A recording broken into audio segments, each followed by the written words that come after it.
Hello and welcome to this 13th episode in a series on freedom and happiness. You see, in the last episode, we were talking about taking things further from the earlier yoga, meditation, pranayam. There's so many things we talked about, further towards more physical things. Things like running, things like exercising, cycling, biking, hiking, camping, and so many other things. But before we start all that, we need to look at two more very important things which are a prerequisite to all these outdoor activities and the physical activities. These are essentially two very important and very basic things in human life. One happens to be sleep and other is a balanced diet to maintain a healthy body. As they say, a healthy mind in a healthy body. The importance of sleep in our lives can be gauged from this very simple thing. And the fact underlying sleep is that while we are sleeping, there is a lot of repair work which is happening inside our bodies, both at the mental, that is at the level of the brain, and the level of the body. New cells are being formed, old cells, the muscles being repaired, and so many other things. And that is why once we wake up after a long and nice sleep, we feel absolutely fresh and ready to start our day. You see, a typical sleep cycle lasts for roughly about 90 minutes.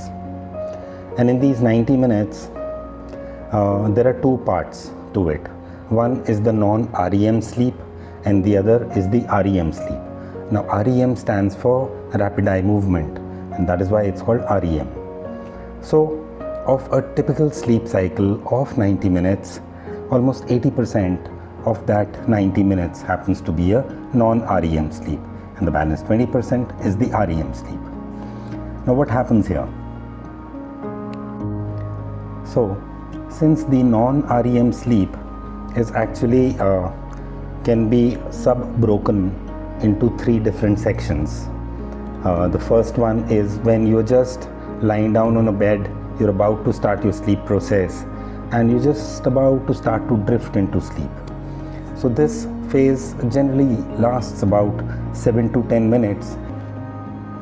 So this second stage of the non-REM sleep, which lasts typically for about 1 hour, there's a lot of churn which is happening in the brain. There are electrical impulses rising within as electrical spindles through the neurons, and the brain is trying to get rid of a lot of unwanted memories and experiences, certain part in the brain, which is something like RAM in a computer system. So what the brain is doing at this point of time is simply erasing all the non-wanted information. Something like you went to the bank and you made a certain transaction. There was an OTP which was supposed to be filled up, which came to you on your smartphone. You did that, and so you just needed to remember that OTP for just about 15-20 seconds. And so once that's taken care of, you don't need to remember that OTP anymore. So information like this will typically be swept aside from the hippocampus and it will transfer this thing to garbage. So this goes out, and all the information which is important, which is supposed to be stored in your long-term memory, will essentially go from the hippocampus to the frontal cortex. This is what happens in this sleep cycle. Typically lasts for about an hour, and you enter the third stage of the non-REM sleep stage, which is essentially deep sleep. Now here, typically your brain waves, they kind of really slow down, and here the brain is essentially sleeping and it is typically into the repair mode. And so once we complete all these three stages, we already through 80% of that typical 90-minute sleep cycle. Now let's come to the next stage, which is the REM sleep, which is about 20% of this total 90-minute sleep cycle I'm talking about. Here is when you start to see vivid dreams and a lot of things, and a lot of imagination takes place. There are a lot of things which are part of your psychosis in terms of the things you really fear about. They also get translated into dreams. But here what happens is that the body is designed in such a manner that there is a typical motor paralysis in this particular part of the sleep, because if that isn't there, people will simply get up and start to enact their dreams. And which is why at times there are certain aberrations in the sleep patterns of certain individuals, and you find people sleepwalking. There are even instances of people walking on the edges of roofs of buildings and so on and so forth. So this is typically how a sleep cycle happens. Now, it is not really important how many hours have you slept, but what's really essential is that how many of these sleep cycles of 90 minutes have you really been able to complete. So if typically you just go to bed and you go to sleep and you complete, let's say 5 cycles, so you have roughly slept for about 7.5 hours typical. But where the problem arises is that an alarm clock wakes you up in the middle of some sleep cycle. Let's say you are right in the middle of your REM sleep and the alarm clock goes off. There exactly when you have problems is you wake up and you start to feel groggy and you start to feel mentally imbalanced for a while, and then things start to fall in place. Hey everyone, and welcome. Ever feel like you could conquer the world after a good night's sleep? You're not wrong. Today, we're diving into the incredible power of sleep and how it's fundamental to your health. Our bodies operate on a natural 24-hour cycle called the circadian rhythm. This internal clock, largely controlled by light and darkness, dictates when we feel awake and sleepy. The pineal gland, deep in our brain, plays a key role by releasing melatonin, a hormone that promotes sleepiness as darkness falls. But sleep isn't just about switching off. It's an active process with distinct sleep cycles. Each cycle lasts roughly 90 minutes and consists of different stages. We start with NREM sleep, which has 3 stages. We drift into light sleep, NREM 1, then deeper sleep, NREM 2, and finally the restorative slow-wave sleep, NREM 3. This is when our bodies repair tissues, build muscle, and strengthen our immune system.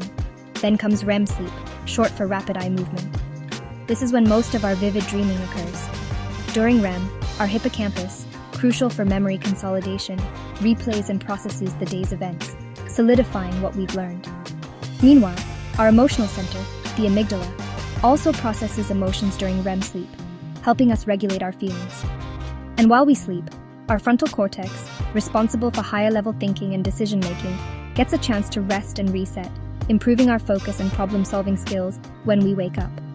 There are a few things you typically have to keep in mind before you go off to sleep. For one, you just need to ensure that your bedroom where you are sleeping needs to be very quiet, your bed needs to be comfortable, and the lights should be totally off. That is a very important thing. That is a prerequisite to good sleep. Also, try avoid heavy food at least 3 to 4 hours before you hitting the bed. There are things like alcohol and nicotine and caffeine which are typically advised against at least 3 hours before you going off to sleep. Also things like chocolates, because chocolates also contain typically a lot of caffeine, and this might keep you in a certain excited state of mind and might therefore impact the quality of your sleep. One more very important thing is that typically before we go to bed, it would make a lot of sense for you to avoid blue light. Now, what is blue light? Well, this is essentially all the lights which is emitted from your screens, from your tablets, from your mobile phones, because this is not natural light. Our brain is designed in such a way. There are 2 nerve endings at the back of the eyeball, the retina, and there is a certain organ here, right at the crosshairs of these 2 nerve endings, which connects us to the pineal gland. Now, this connection between this organ and the pineal gland will essentially give a communication to the pineal gland to start to produce melatonin, and that in turn will kickstart your sleep process. What to do to ensure a good quality of sleep? Well, first calm down. It's better do a bit of breathing exercise, some pranayam, some yoga nidra, I will share a few links for all these techniques in the description box below for you to go have a look. One good point, however, to note here is that you are only going to bed once you are really feeling sleepy, rather than lie on the bed and wait for sleep to come. A good way to do that would be first take a warm bath, lie down, read a book, stay away from your mobile phone and other electronic gadgets, and then wait for sleep to come. So typically, as per new research on sleep which is coming in slowly, and there are over 15,000 different papers which have been published in the medical fraternity on sleep alone. And there are new information, new knowledge which is coming up after every research which is taking place. So the whole idea here is that use the alarm clock when you decide when to go off to sleep. Try and be as consistent as you can. Don't use the alarm clock for getting up, which is a very contradictory advice I'm trying to give you here. Because what happens is that once you plan the exact time when you're going off to sleep will really help you plan the number of sleep cycles you are going to go through, so that at the designated time of your waking up, you are not interrupted in the middle of any of your sleep cycles. So, there are James LeBron and people like Virat Kohli, some of the famous sports people and some of the very famous people in movies and creative industries who use these techniques to catch up on a very good night's sleep. Because always remember, bad quality of sleep will always leave you very irritable throughout the day and it's going to spoil your day once and for all. To conclude, oxygen, water, diet and sleep. An abundance of these four, which you can say are pillars of good health, are very important for you to lead a very healthy life. It is sharply going to increase your productivity, the way you work, the way your mind work, the way you are able to memorize concepts and fundamentals if you are a student or maybe a trainee in some organization. A proper sleep will really help you get through the day in a very efficient manner. Also, a word of caution, because remember, poor quality of sleep over a period of time is going to push you into a lot of health troubles, notably cancer. And it's been found through various studies and a lot of research that there are certain groups of individuals who had very good quality of sleep and some of those who did not have it. And so the difference in incidence of cancer in individuals can go up as high as 40% for people who are not sleeping well. The other problem which over a period of time happens is that when a person is not sleeping well is insulin resistance, and that will eventually lead to diabetes. As you know, India certainly is one of those countries where the incidence of diabetes is one of the highest in the world, and lack of sleep or lack of proper sleep is one of the reasons for it. Poor cardiac health is again one of the reasons people get into just because over a period of time they've not been sleeping well, as well as loss of reproductive functions. In men, it's the quality of the sperm. In women, the production of a hormone called FSH. Fun fact, that people who sleep well against people who do not, and there was a certain study which was conducted wherein it was found that people who were sleeping well appeared far more attractive to potential mates than people who did not. That is why you got this term beauty sleep. So, what happens when we get enough quality sleep? The benefits are huge. Proper sleep boosts our mood, improves concentration and productivity, strengthens our immune system, supports a healthy heart, helps manage weight, and reduces stress levels. It's truly the foundation of good health. Aim for 9 hours of quality sleep each night to unlock these incredible benefits. Your body and mind will thank you for it. So you see, time and again, all these episodes which I am doing only brings me back to one thing, and one very basic thing which is coming through in every episode. It is that we as Homo sapiens, who've been here on this planet for more than 300,000 years, have gotten evolved in a certain fashion. And whatever we see today, things like the smartphone or the smartwatch or the tablet or artificial light, these are only inventions not more than 100 years old. So what happens is that brain is having to respond to some very new things which are very new to the human body and to the human mind. And that is why, however smart we think we are, but because the pace of our evolution has been so slow, and it has been and it always will be compared to the technological revolution, is that there'll always be this gap. And so the sooner we understand, the sooner we comprehend that in terms of our behavior, we need to really start thinking